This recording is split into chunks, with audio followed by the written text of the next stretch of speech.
Welcome back to another episode of the FNtasia podcast. We are here with episode number 55. Today, I have three lovely gentlemen with me. We have Boop NL, Coach Boop in the building here, live from a new location. If you're a YouTube viewer, his background looks more fancy. Looks like Noble's clearly doing quite well nowadays. So not well enough. It's a one bedroom. It's a one bedroom. But I am now the Middle Eastern correspondent for Fortnite competitive. Officially now, you were unofficially the region. Yeah, I am officially the Middle Eastern correspondent for Fortnite competitive. I'm here to scout out new talent to see what the region's all about. I may be leaving soon. Let's just say that. Did you speak to Reese beforehand? I think Reese could have told you about all the talent there. Yeah, he probably he's been warning me. Okay, we also have the one and only Teddy in the building once again. Teddy, hi. Just hi. Yo, what's up, everybody? Yo. I'm super. Yeah, I was getting podcasting withdrawals, so I'm happy to be back. I feel you. We missed a couple weeks, and I was shaking every time. Exactly. I was I needed to pause. What's that tweet when Fortnite gets shut down? It's like Fortnite's been down for 24 hours, and I've uncontrollable shakes and Teddy withdrawals. Yeah, there you go. All the puns, pun withdrawals. Seriously. And of course, joining us now for the second time, our favorite unemployed co-host, it's the one and only Clut X. I snuck my way back in again. By popular demand. By popular demand, yeah. By unpopular demand. It's actually just whenever I'm angry with the viewers, I just bring Clutch on, Just I went through the comments on the last episode. That was a mistake. You should never go through the comments. Yeah, I went through the comments and I found only 3 comments talking about me and 2 of them were flaming me. Look, let's try get some more comments about Clutch today. Give us a nice comment about Clutch. Nah, don't say nice. Just give an honest comment. Yeah, just give an honest comment. But sometimes the comments are a little bit rude to the people who bravely stand and fling takes, which is the point of podcast. That's what it is. Yeah, why are you listening if you don't want to hear people either spit fire or talk shit? It's. I mean, that's the business of Fortnite right now, man. You gotta give the opinion that the people want. I'm a trailblazer. That's what it is. Well, where's the fun in pandering? Oh, yeah, and if you want thousands of dollars, millions, that's the fun. Nice. Good for business. And if you want to take from any of us, just load this into AI, and then it'll AI the take. Oh, you don't want to do AI, bro. I made an AI poster. I got 3 commenters who barely give a shit about it. Oh man, how dare you, Boop? You piece of shit. You're killing animals or something. I don't know. Fuck. You know what? Yeah. I was happy I used the AI poster. How about that, man? Shame on Boop. Here comes all the comments. Yeah, there's the hot take. AI is your friend, not your enemy. Come on.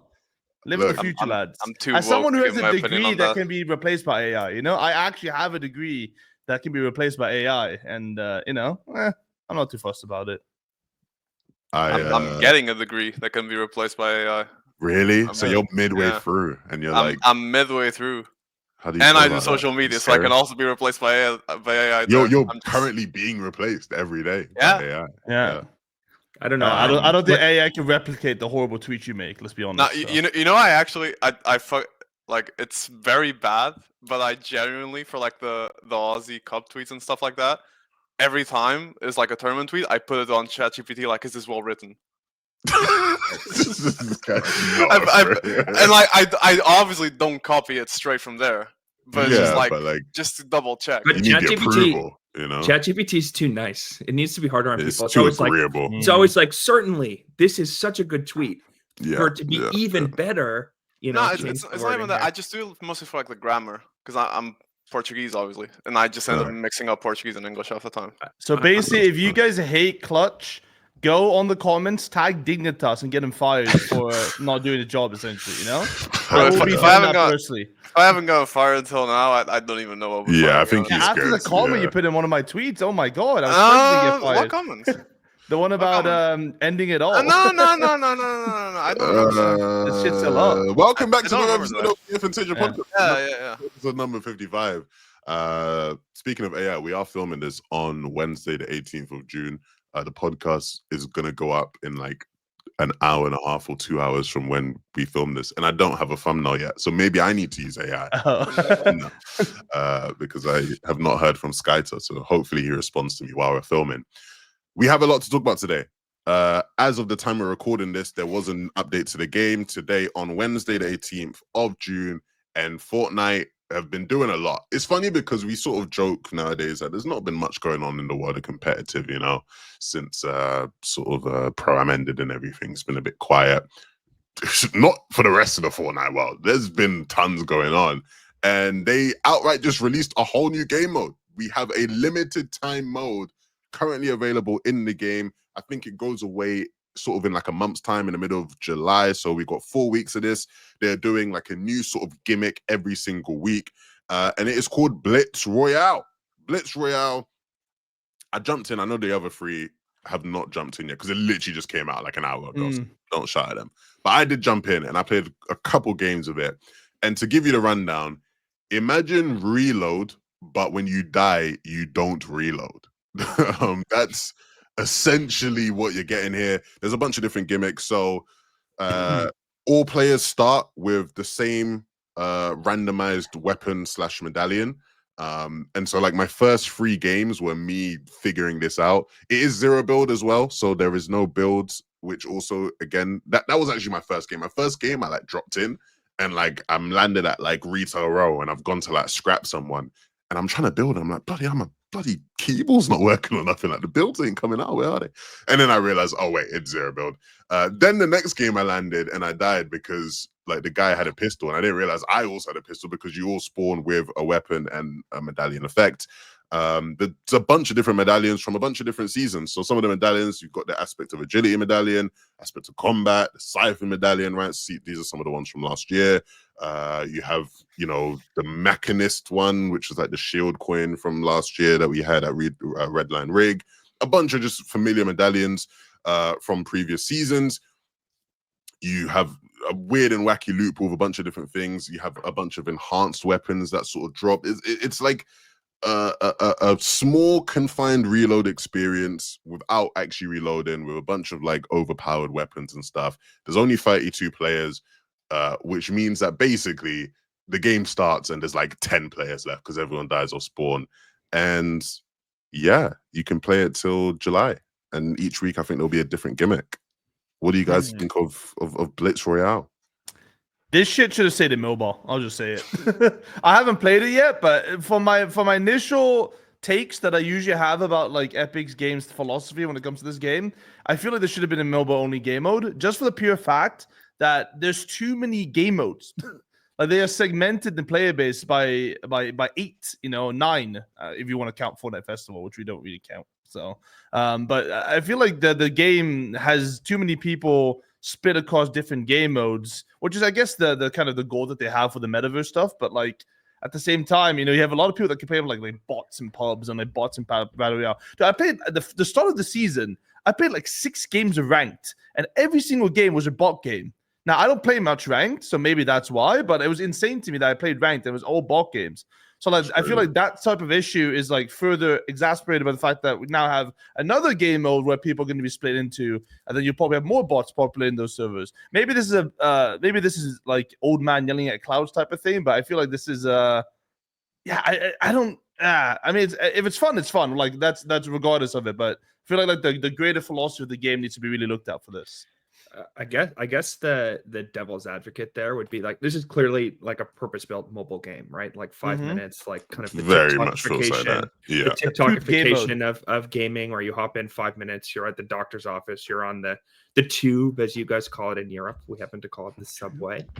But I think you have to keep the game in both modes, because if you're attracting all the mobile players back to the game because they're like, okay, let's try Blitz Royale, like the best mobile game, blah, blah, blah, blah, blah. Let's say in an optimistic world, then when they switch to PC or console, etc., they'll want to play Blitz Royale again, and then they'll check what else there is. So if you're basically this whole new player base is getting reactivated or activated for the first time on iOS and Android devices. You need to like kind of like feed them into the game. And but I do generally agree that it's the player base is way too diluted, so they need to figure something. They need to figure something out about that. But I think it does make sense that this is like you see the kind of breadcrumbs leading players into the wider game of Fortnite to reattract mobile players. Yeah. I mean, you're saying it's obviously built for mobile. I mean, you open the blog post and it says Victor can be yours in 5 minutes or less. Perfect for playing on your phone. So like, they're just straight up admitting, yeah, it is made for mobile. But I do agree with Boof's point, especially because when this was announced, I was watching Aussie stream and he went over it on stream, and he made a joke that was when he queues us up on OZE, there's going to be 3 real players in his lobby. And it's like for smaller regions, OCE, Middle East, Asia, like regions with smaller player bases, the issue that Boop pointed out will be even worse. It'll be like 10 real players per lobby, and it'll be even less players on the other game modes. But if they deactivated every game mode except for core battle royale on OCE, for instance, like how much better would the matchmaking actually be? It would probably be so much better. Well, people would just probably quit the game at that point, likely. Exactly. Some would, but I don't think, because so many of the game modes are so similar that I don't think that many people would quit. Well, this is interesting because I have so many different thoughts about this from actually playing it. Like when I first saw it, my first thought was like, so why would I play this over reload? Like, what's do you know what I mean? Especially because when you actually look at the map, I don't know if the maps will be changing. Maybe they will be, but the current map that we have of this, it literally is like, it's got Pleasant Park, Lazy Laps, Retail Row, Snobby Shoals, Sandy OG. Sheets. It's literally the reload OG map, but a smaller version of that. Like it's just a condensed. It's got 5 POIs. Weirdly, when I was playing it, honestly, I feel like this map should actually be smaller. Like it's a really small map. I actually think this game mode should be smaller. I think there should be max 3 POIs. If they like just cut like a half of the map, I think it'd actually play and feel a lot better. Because I had some games where genuinely after 2 minutes the game was done. Like literally, like you land, you pick up a couple guns, and like there's 3 people left and it's done. I had some games that lasted a bit longer, but I just feel like a smaller map would work.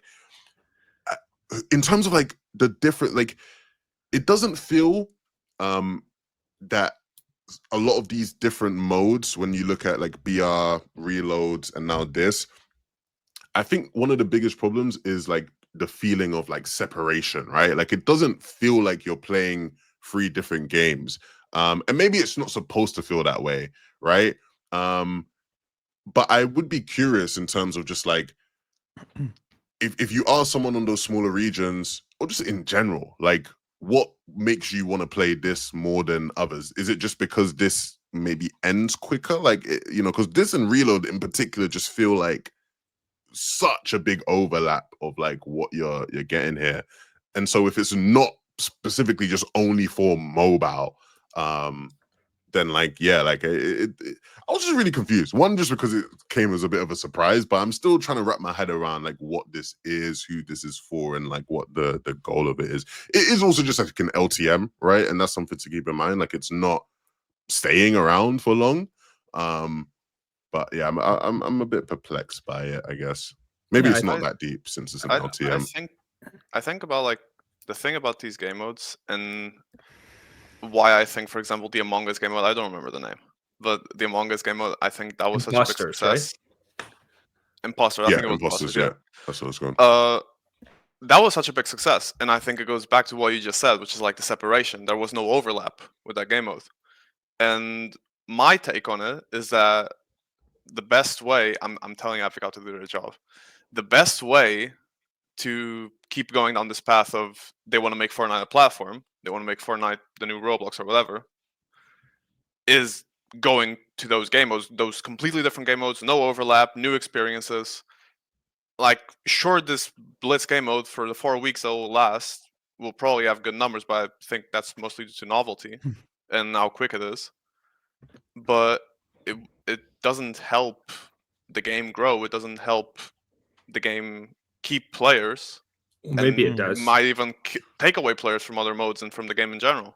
So I guess what Epic wants though is to see how sticky new mobile players are. So how many new mobile players like a purpose-built game mode for mobile will attract.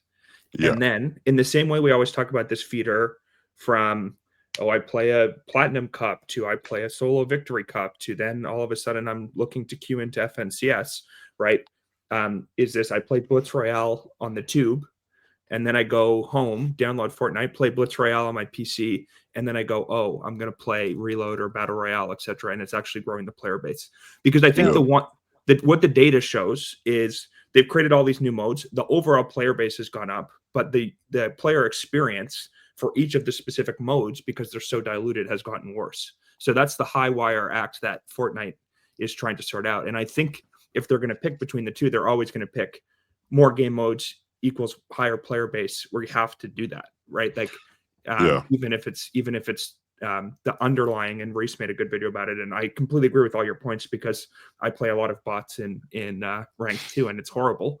But the higher player base, I think they're willing to have some deterioration on the core game modes, and it's a high wire act for sure. Like, it's just the trade-off that they're making right now.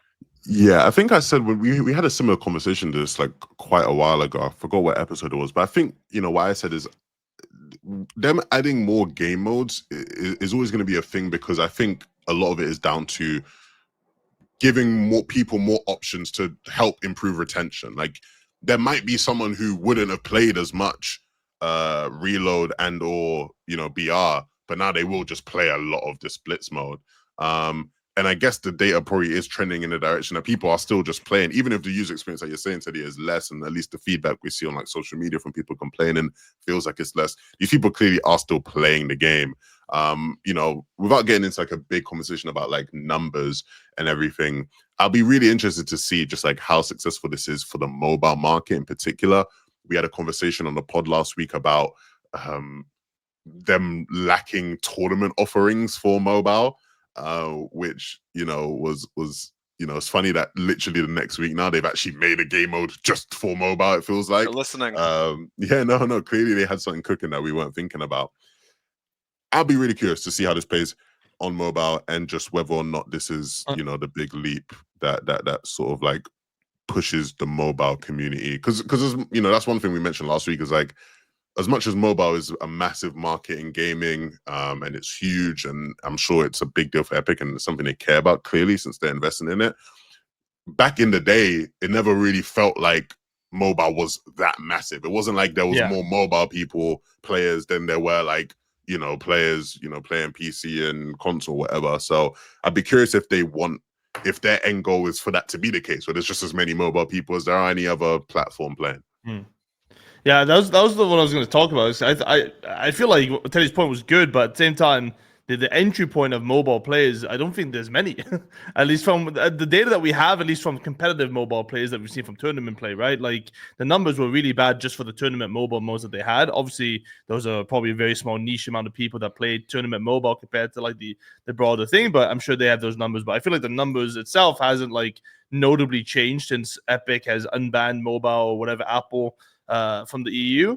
And the second thing that I do wonder is, I wonder always when they come out with these game modes, when exactly did these things get ideated, right? Like, is this like a reactionary mode after they realized how shit the mini season one last season, or has it been something in the works for months in advance, right? Because the way that I'm looking at this though is because they talked about a leak about the Simpsons game mode coming out. And that Simpsons game mode is apparently coming through this Blitz Royale game mode, not through the original Reload game modes. Because obviously they don't want to dilute the Reload game mode. I think it's a very popular game, probably the most popular game mode right now in Fortnite.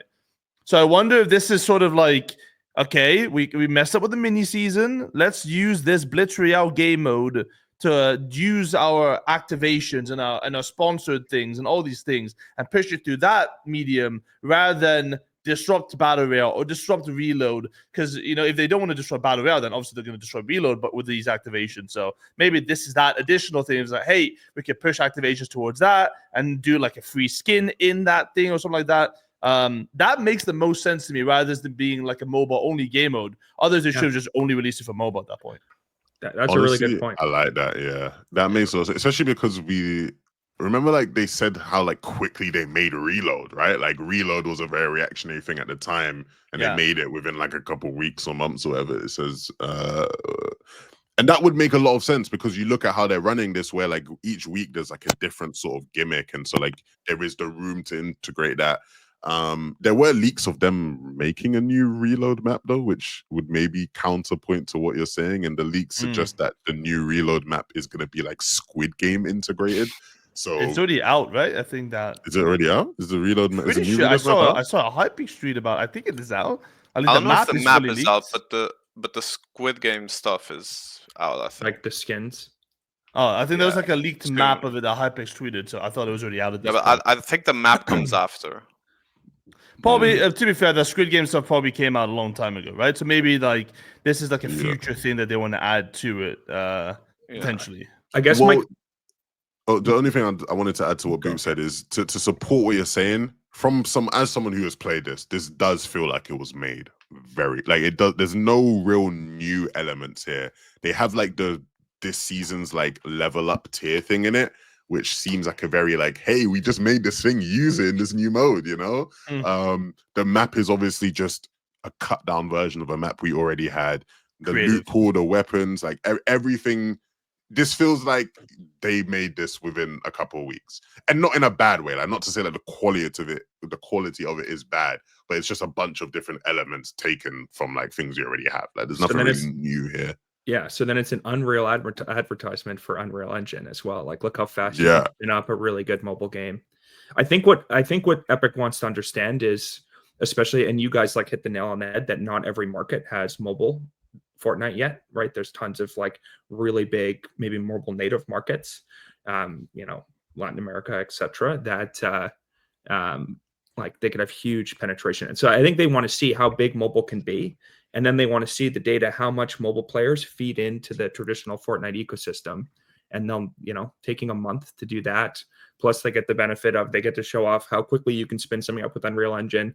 And Boop, to your point, they just get a whole nother game mode where they can do these kind of like second tier sponsor integrations to get more people in the game. Like, it makes a lot of sense from Epic's perspective, but it's definitely a high wire act where they are risking kind of the core player base getting super frustrated by, again, splitting them across like 10 modes plus creative plus all these different things. But you could totally see a world where Unreal Engine has a ton of mobile first games on it as well, and yeah, for sure, they become the mobile metaverse as well, and then they're just like this superpower that the platform is supercharged that way because they have every device, and then, you know, the Unreal Engine developers, like the UEFN developers, make a ton of purpose-built mobile games too. And then, is there Roblox on mobile? Is that a thing? Yeah. Yes. So, yeah. Massive. Okay. And it's huge on iPad too. So huge. That makes sense. iPad kids spending their parents' money on that shit. Yeah, exactly. That's insane. Yeah, maybe single-handedly that's funding right? Apple's whole business with the 30% bloody revenue share. If Fortnite Mobile makes it to Southeast Asia, because Fortnite has never really hit Asia. It's never hit Asia. If Fortnite Mobile makes it to Southeast Asia market, we're getting $100 million FNCS. It's like, you wish. I don't know, man. I feel like the There's Asia no boys chance. aren't much of a builders. Like, I don't know. they're not builders, but Blitz is no build. It's what Levin said. Blitz is no build, yeah. Is it fully no build? It's not even built? Fully no, you can't play Oh, build. shit, I didn't even know that. Yeah. So like, if you get there and if you compete with PUBG successfully, because PUBG Mobile is huge in Southeast Asia, like Taiwan, Vietnam, Indonesia, these countries, it's huge there. Yeah. If you compete with PUBG Mobile successfully, it's huge for the game. Yeah, this doesn't compete with PUBG. No, yeah, of course, but like the plan, you know. And Fortnite's still owned a lot by Tencent, which owns WeChat, which is the biggest mobile platform in China. So then you kind of like, if you like connect some dots, right? To Clutch's point, China like, too. That's their opportunity to like capture that market. They should have done a South Korea launch that was Squid Game, surely. Or is that Should've just- is that like a little bit insensitive? I don't know. Like, does Korea fuck with Squid Games? They got it right, surely. Well, Yeah, they have look, to. they did recently. Like they dropped a bloody Sung Hyun Min skin. You know, they're clearly trying to get in the Asian market. Wait, you know, that's so. is that already No, out? it's, Or that's Hypex coming? tweeted they're dropping a bunch of K-pop songs too. They're dropping Yeah, they're everything. just, no, Hey, no, the South Korea market's they're getting trying to penetrated. they're There trying you to go. get they're trying to get in the Asian But market. for but I sure. get a Canada icon skin soon. Okay, my bad. As the Yeah, resident Lemon, you Asian, need sound effects. boom. As the Cricket. resident Asian on this podcast, we do not condone this type of comparisons.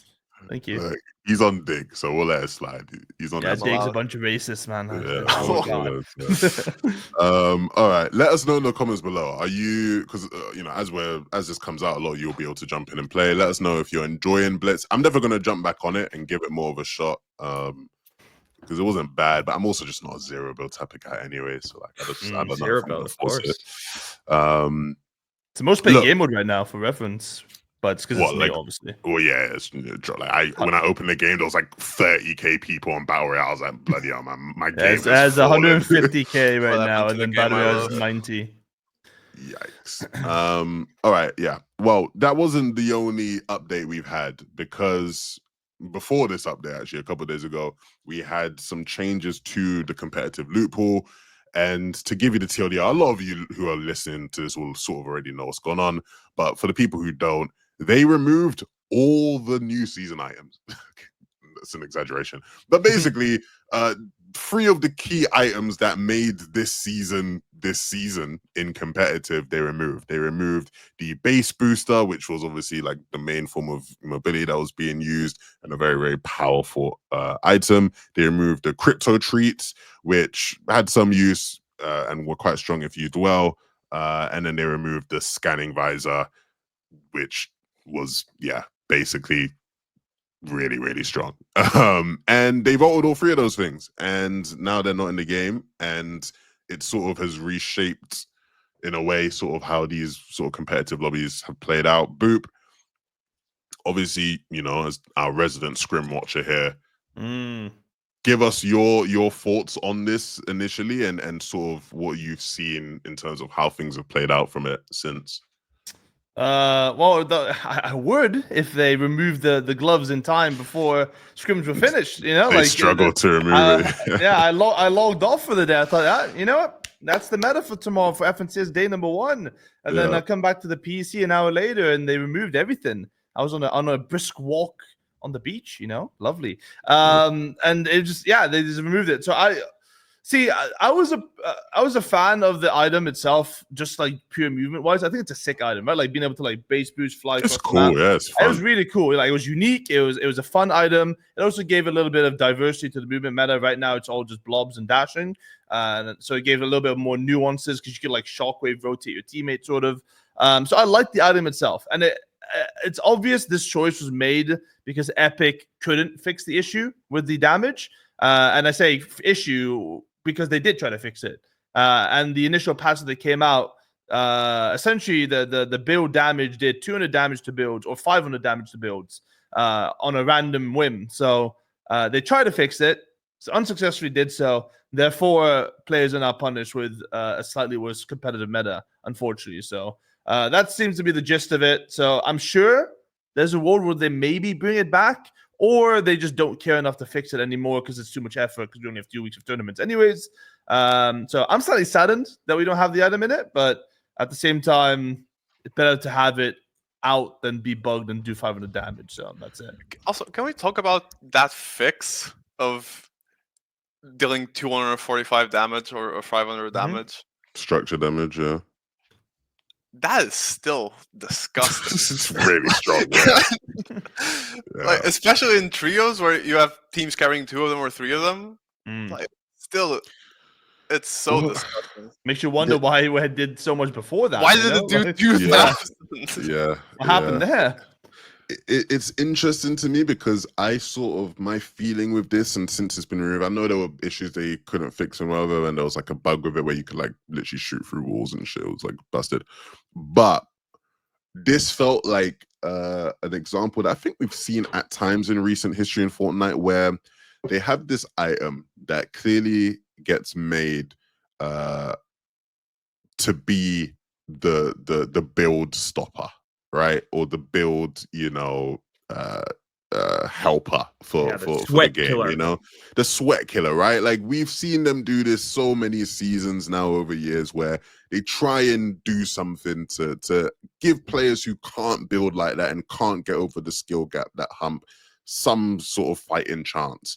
And in some seasons they've gone way overboard, some seasons they've gone under with it, but generally we usually always have something that they try give us. In this case, the thing they tried to give us was just super fucking cool and like the only real mobility, not only one, because obviously we've still got dashes this season, which will now obviously be used a lot more, but like the main form of mobility in competitive. And it was an item that they couldn't balance to still be the sweat destroyer while working in competitive. And so it just gets removed from competitive. That's what like that's the like the vibe and the feeling I've gotten from this. And of course I could be wrong. I'm purely speculating. But that obviously now just hurts like the comp meta. And obviously now it means like dashes are like the main form of mobility, and that's what we're going to be seeing a lot of people use. But I'm curious to see like now how sort of just like the game plays out. Like I want to say it's like almost sad because now in like a very surface level way, like this season feels just like quite basic in nature, right? Like it doesn't feel like, I think back to like chapter 4, for example, and like, we started off and we had like the hammer season, like the hammer, like you think back and like it's such an iconic season, you remember it. This isn't me saying the hammer was balanced in any way or like it was good or bring it up, but it was just like, that was the season, right? The next season you had the katana season. It's like the item that is like iconic and you remember, even in seasons that have been awful, where you have like the fists or nitro. It's like you remember when we had chapter 5 season 1 and we had like the grapple blades, right? Like, that were really cool. Like ODM gear a couple seasons ago, whatever. This season we had our item and now we just won't have our item. Obviously it could come back later in the season before FNTS finals, but like not having our item this season is kind of a bummer. I know, and I kept thinking it was called the Based Boop, and that could have been like an alter ego that Boop came up with as well. So that's the like Based Boop. That's that's insults to injury there. That hurts. Yeah. The Based Boop rotates. Based Boop rotate. Based exactly, the Based Boop rotate. We got to coin all these terms, but it's now too late. So do you guys think that they won't bring it back, that they're going to fix the bug? Because there's a bug on the scan visor too, right? Do you think they're going to scan visors get removed? Yeah. Do you think they're going to fix these bugs and put them back in the game, or that they're just fully vaulted and we basically have the Grim season meta again, which is I don't think they're going to put them back in the game, but also this played out the exact way that at the start of the season I thought it would play out with the new items, which is there's 2 completely broken new items, and then you also have the crypto treats.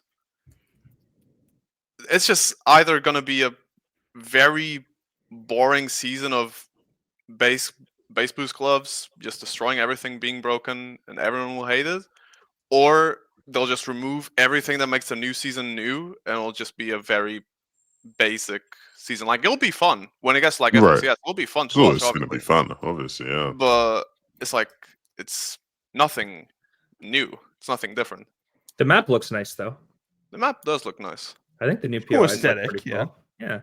Yeah.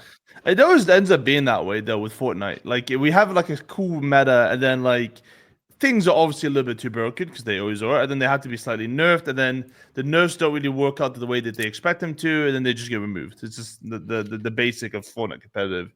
These fucking comp players, bro, just complaining too much all day, man. Come on. Unfortunately. Yeah. It's interesting. I think the season will eventually play out and will be fine because at the end of the day, like a lot of the entertainment comes from the competition itself, right? And that's what a lot of the times we get hyped about. But I'm curious to see what they'll add back, if they add back anything, because it's you can't rule that out either. Like they've done that in the past as well, where they've brought things back or adjusted things slightly. Obviously, we also have leaks to do with just like things on them around the map changing, right? And POIs potentially being taken away or added. I think I literally just saw a tweet on my timeline from Hypex. Let me check. Like showing where like the new POI is gonna be on the map. It wasn't it's Hypex under or somebody else. Demon's domain, I think it was. Yeah, so apparently we're getting like a new spot under Demon's domain or something like that, which I guess will have implications on sort of, you know, how things go with the lobby, depending on how good it is. I want to come to you, Teddy. When you know, as our resident, you know, competitive historian, right? When you think back in your mind to some of the previous seasons we've had, how much do you feel like changes to the map and to significant parts of the loot pool have like a lasting impact on like the FNCS finals and like the winners of those seasons? And like, you know, if there's any examples that pop up in your head as well, Yeah. you know, feel free to share. But yeah, there's like 2 examples where it clearly impacted a lot of stuff. So the chapter 5 season 3, when they took out they had to change that season like 500 times. Yeah. And then the week of Grands, they took out the regeneration of the slurp cacti. And I think that caused a lot of people who otherwise maybe would have made globals to miss globals or change their strategies. So I think Epic doing things early is obviously, like, even if it's a bit more boring and it's more bland meta that we've seen before, as long as they're not doing it like the week of, making these like huge major, like the week of Grands, making these huge major balance changes, it's maybe better. Like early, people forget about it, they get caught up in the storylines, and it's not so bad. So at least they're doing stuff early. The other one was Stark season, where Stark Industries came, I think, right before FNCS started that season, and it was like obviously the best on the map. Yeah, obviously the best POI, obviously the best drop spot. And that was super entertaining because both regions had the battle to alpha that spot. Yeah. And then everyone remembers how good that grand finals was. But I think in general, like if you look back at maybe other unpopular seasons, they just balance it a little bit more slowly and a little bit more methodically, like the chapter 2 season 6, the crafting season. That was just like they basically patched that season every single week until the meta I thought was super balanced by the time we got to grand finals. From like, it was really bad at the start of the season. So there's definitely precedent for them getting, and then they went the next 2 seasons after that, they went bland intentionally. Just to keep the balance. And I think that probably affected the popularity of the game. So it's like a balancing act, literally a balancing act for sure. But when I look back, I think there's probably a few principles to tease out, which is 1, if you're going to make drastic changes, make them early. Mm-hmm. And then 2, if you're going to add a crazy POI, do it right before FNCS.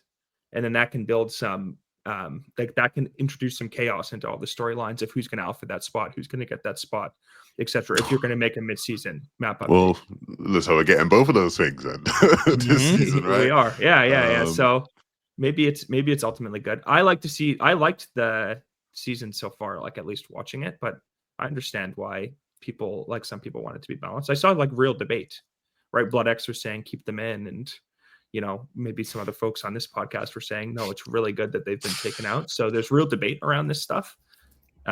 Hopefully that was like a good you know. I saw your chuckle there, Boop.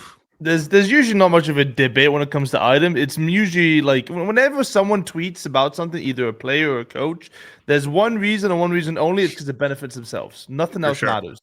Like if you were a part of this Fortnite comp Discord and you see the shit that people put in there, like, man, this spot has a few too many chests, you know, guys. Like, oh, I'm not sure why you guys have this many blobs here. Like, you know, like that those are the sort of things. Everyone is in here for the self-interest. So like the discussions aren't coming out of like a place of warmth and for the betterment of the game, usually, is what I'll just say.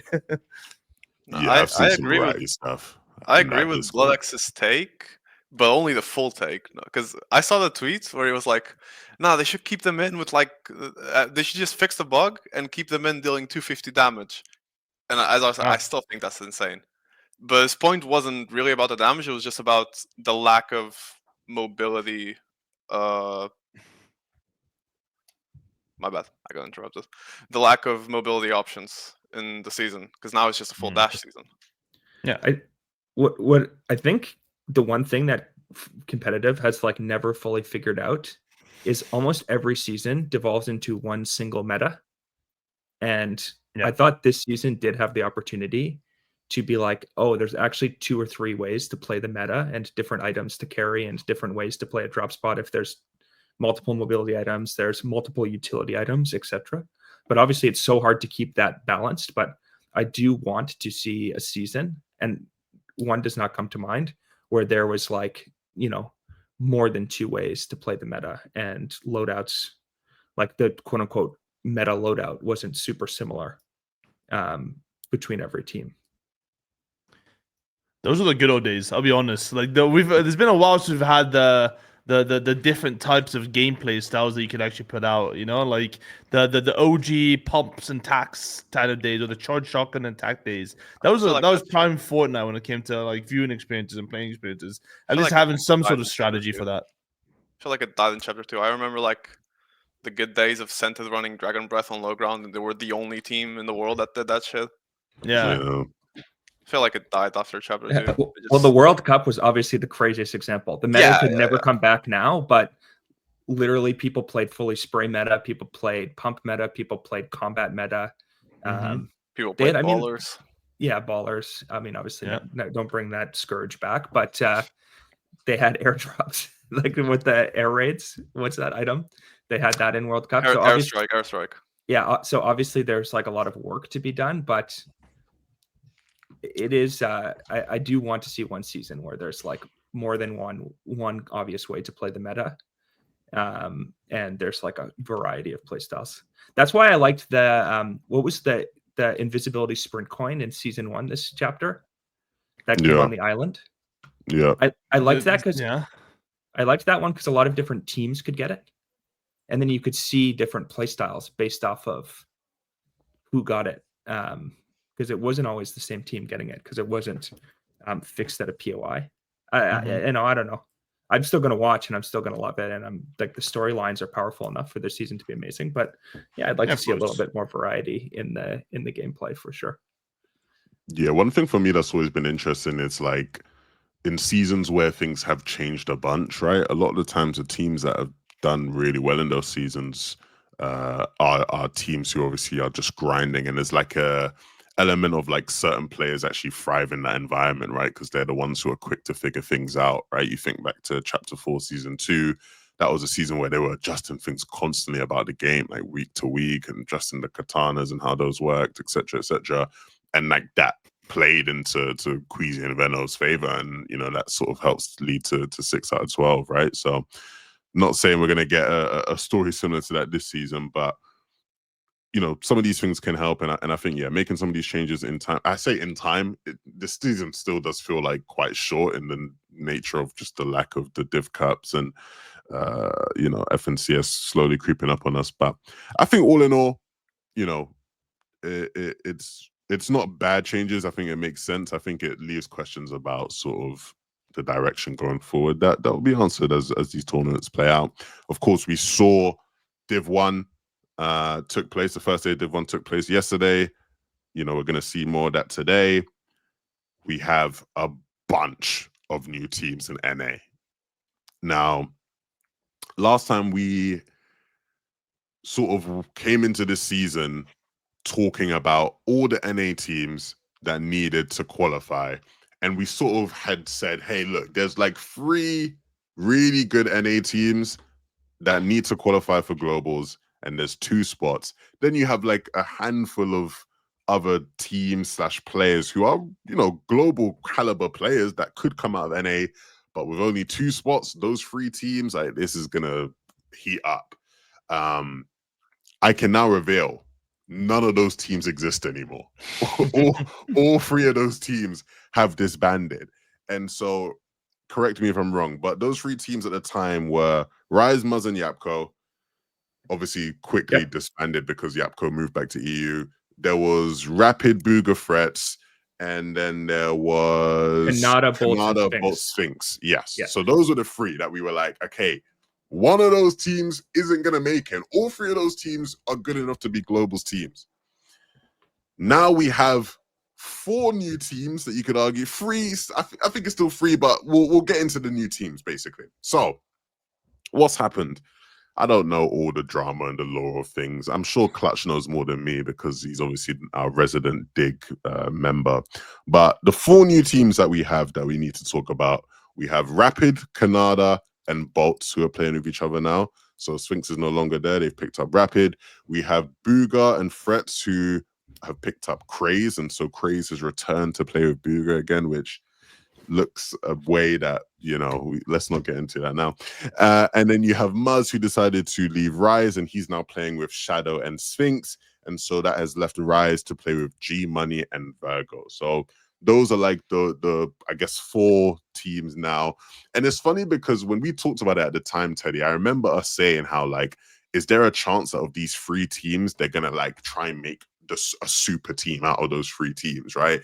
And sort of take like the 3 best players of those 3 teams, make a team, and then it's just going to leave like one of those leftover teams in the mud. And they've managed to actually just distribute the teams more evenly amongst each other to make 4 teams competing for 2 spots now, instead of it being 3 teams competing for 2 spots. What do you make of the new teams and all the snakings and how things have panned out? So first of all, there is like 2 crazy things at stake. So Booga is the last player other than Thomas HD to have qualified for every single LAN. And neither of those guys double qualified in World Cup. So Booga is the last player to have fully qualified for every single LAN since World Cup on NA. Damn. Canada is the only player to have never missed a grand finals. And if he misses globals, even if he qualifies, he's obviously going to qualify for major 3 grands, knock on wood. He ends that streak too. So there's like pretty big personal stakes within all these storylines. So the first Canada's trio. So actually, I do think if this kind of Peterbot Poyo beef stays, I do think Canada is an amazing sleeper this season if he can kind of figure out obviously get the uncon drop spot, good team chemistry. But this was the team that they ran in Major 1, and I think they all hated each other, right? Wasn't Canada like... It was this team. And it's fun, and I'm glad you mentioned that, because I was literally about to say, when I heard this team was a thing, like, I was like, I don't know if it was like late at night when I heard it, or if it was like early in the morning. So I'm like still groggy, and I'm like, Rapid Canada, but I'm like, wasn't that a team? Like, I'm like, I swear that, were they not already playing with each other? Like, what was the team? And it hit me. I'm like, yeah, this was the team for Major 1. And they stunk. Canada managed to go back on his flame of an ex-teammate twice and just go back to the same team. Because first he was saying like, no issues with Bolt, but he fucking sold me because he wasn't trying that season. Yeah. And then he went back to play with Bolts, and it's like, honestly, Bolts didn't really sell me that hard. It was actually Rapid IGLing. Like, Rapid did not IGL us at all. Yeah. And now he's back with Rapid. If there's one thing I know from Fortnite is that these players can say whatever the fuck you want. You could talk shit about someone's family. You could threaten to kill them IRL, and they will always end up playing Fortnite together at some point. This isn't even the worst of it. Business is business. But it actually shows how big the stakes are for some of these players, that they're willing to I think that's the angle people aren't taking. Fully 180.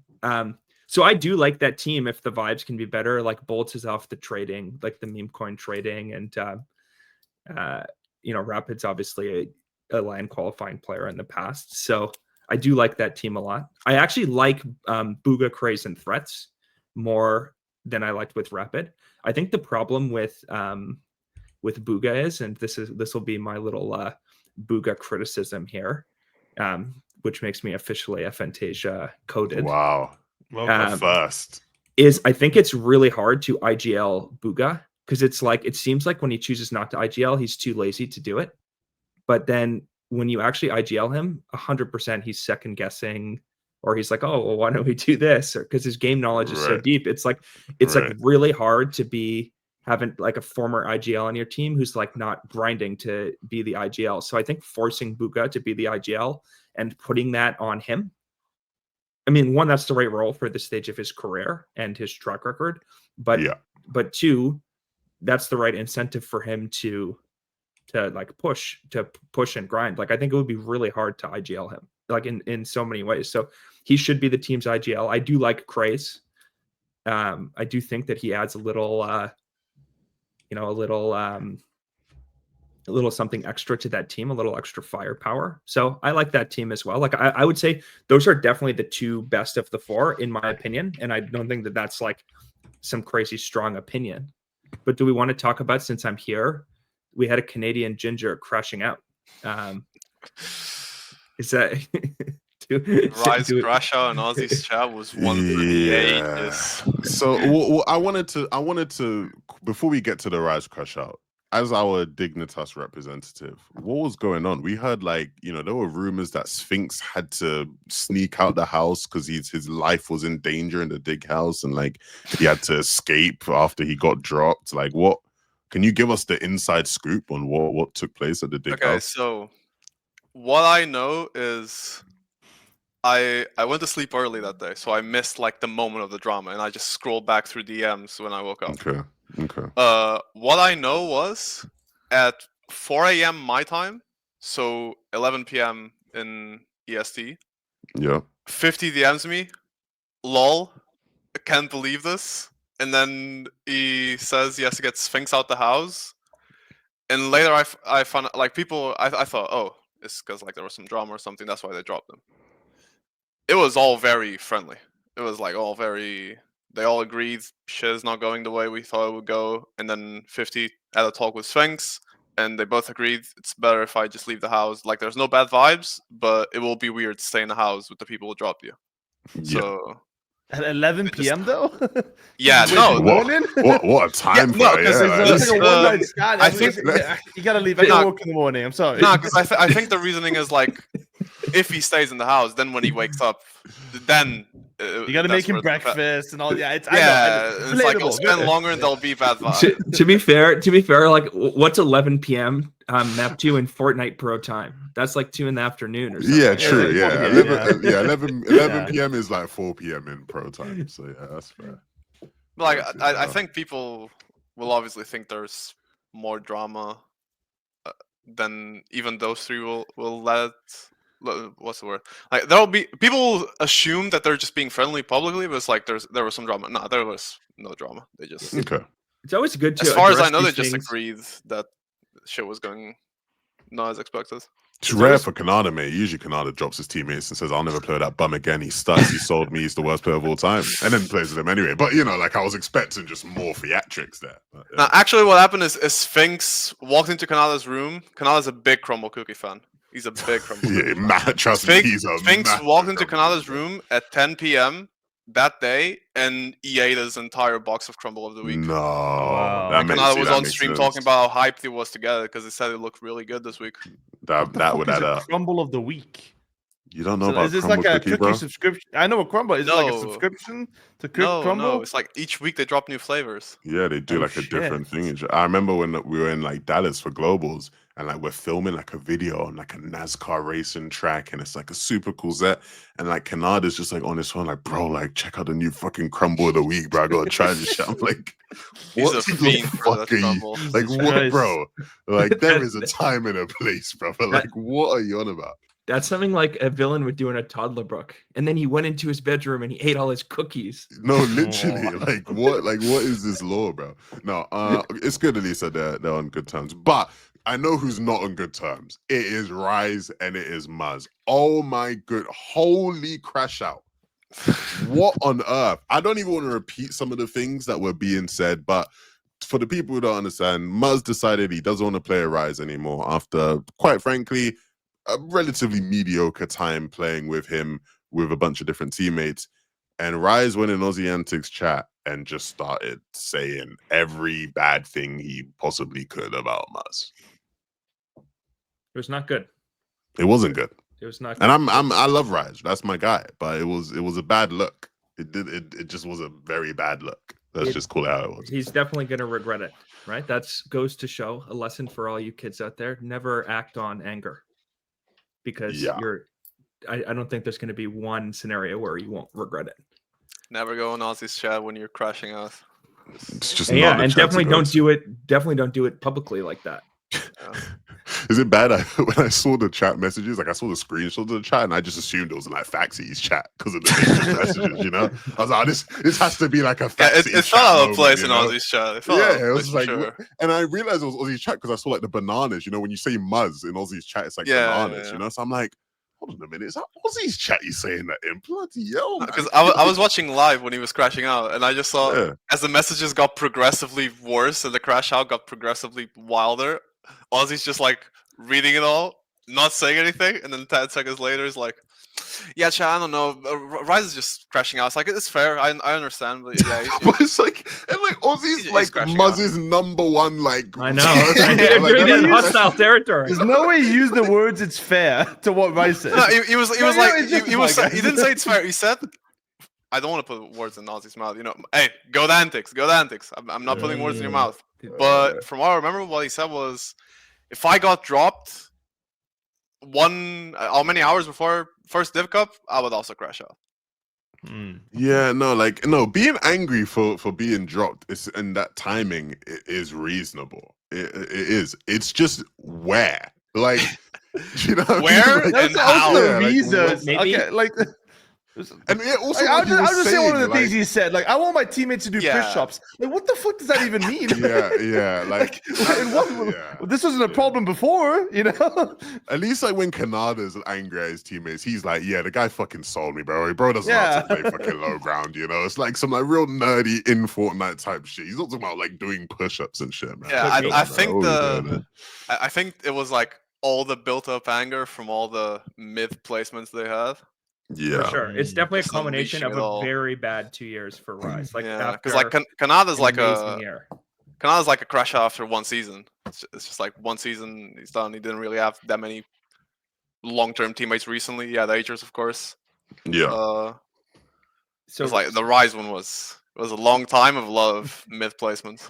Do you think Rise listened to the post Pro-Am podcast where we said, you know, we haven't seen Aussie have a lot of antics given his name, and then he's like, hold my beer, let's get some antics going in this chat. Aussie's been in all the antics recently. Aussie's been in all that. Aussie is too much of a diplomat though, because if that was me, like if someone came in my chat and they were like shit talking, like if fucking like Kiro came in my chat and he was shit talking Pink, like fuck that guy, he's a skinny fuck, I'd be like, yo, brother, like not here, bro. Like you can be angry, but not here. You know, Aussie's playing the nice guy. He's like, Aussie, you gotta understand, Aussie's got a bad history with standing up for.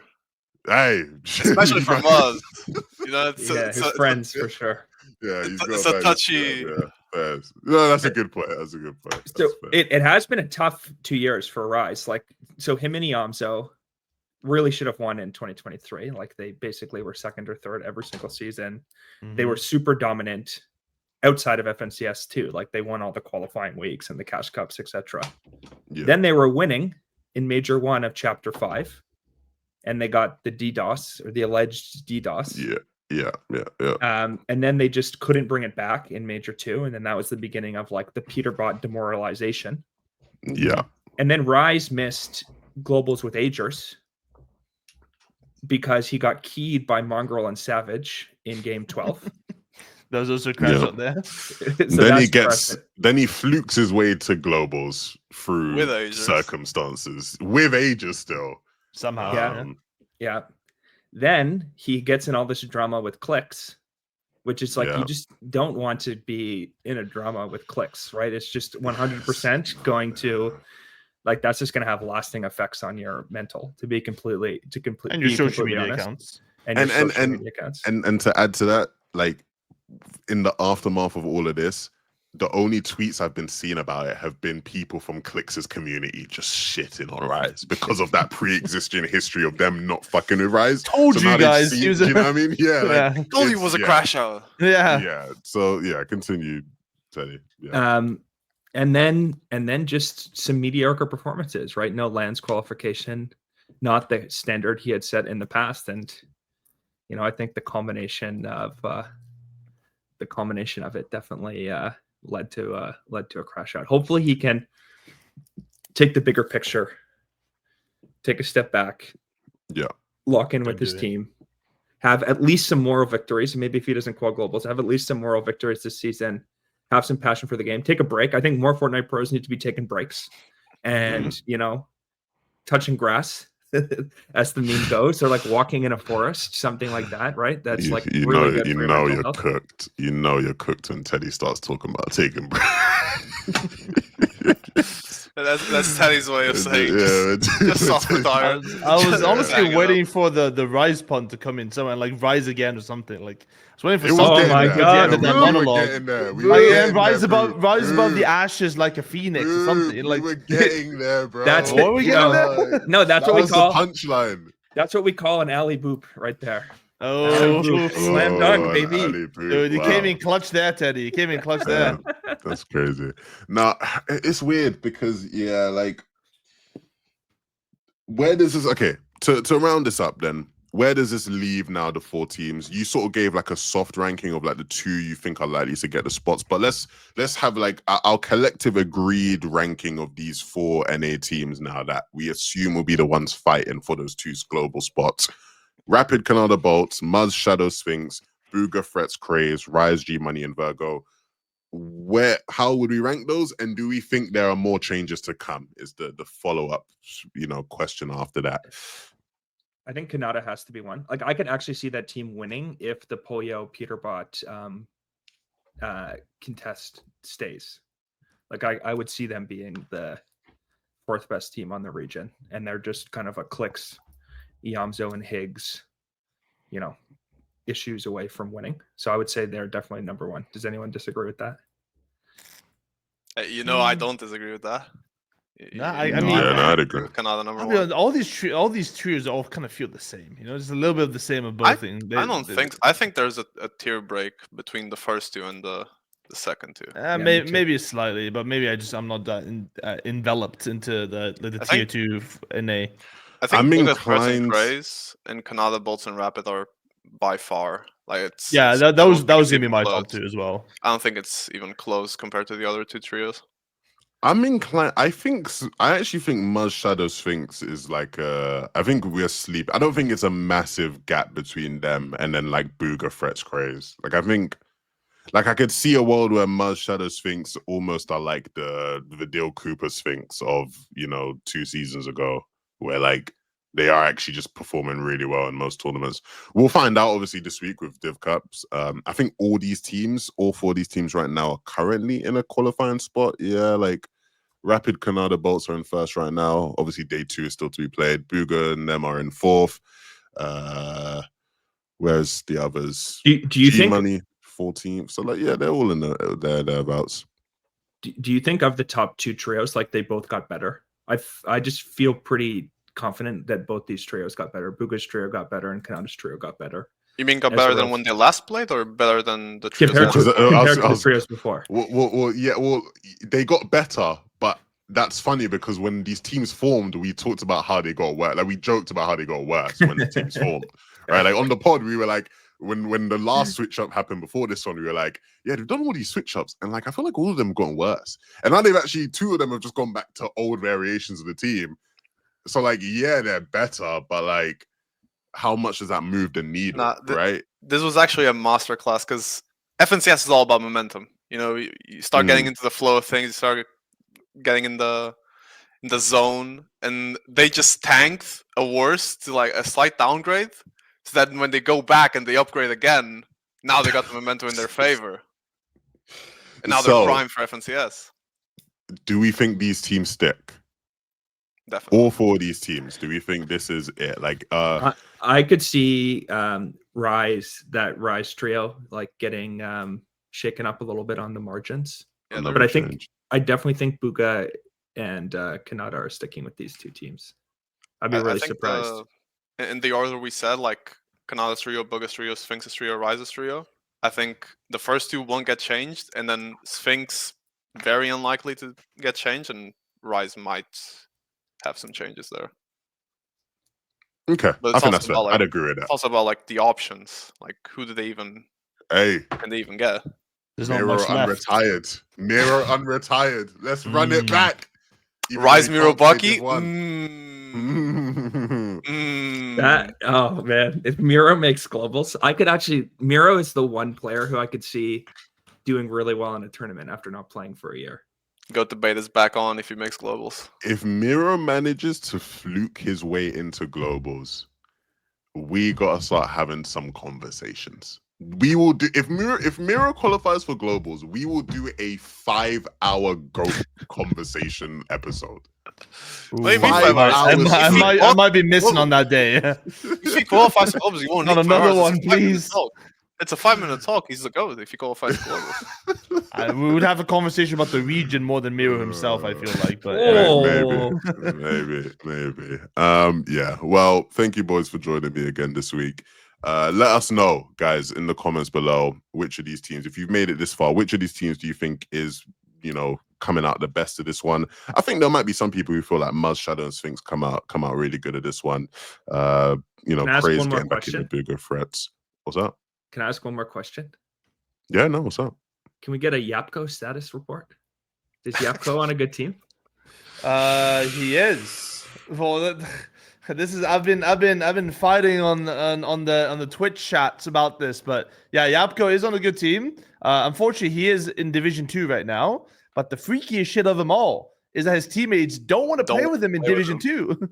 Like, you're committed to the man to playing globals and stuff and playing FNTS, but you don't want to let the man out the hood in Division 2. So I just played with Queasy this week, and Panzer is playing with, I don't know who Panzer's playing with, but I jumped in qualifying position. Panzer is dudding, and then Yapko is like top 5 in Division 2. So luckily for them, Yapko is making out the hood.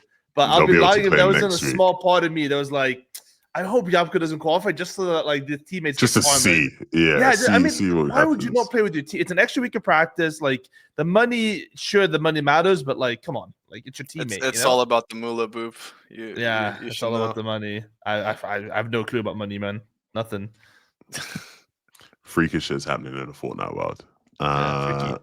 Thank you for listening. If you made it this far in the episode, comment down freaky. Just freaky in all caps. Just now doing the fancy italic letters like copy paste. Freaky. Yeah. Boop, social media master. Do that. I've been on this thing for a while, You have. Ever since our squad draft. Oh well, yeah, he had a rutter back in the squad draft. That was great. Everyone agreed, and look at where they are at now. Man's at the top of the Fortnite world now. Savage as well. Team. Yeah, don't remind us of that. All right, see you guys next week. Bye.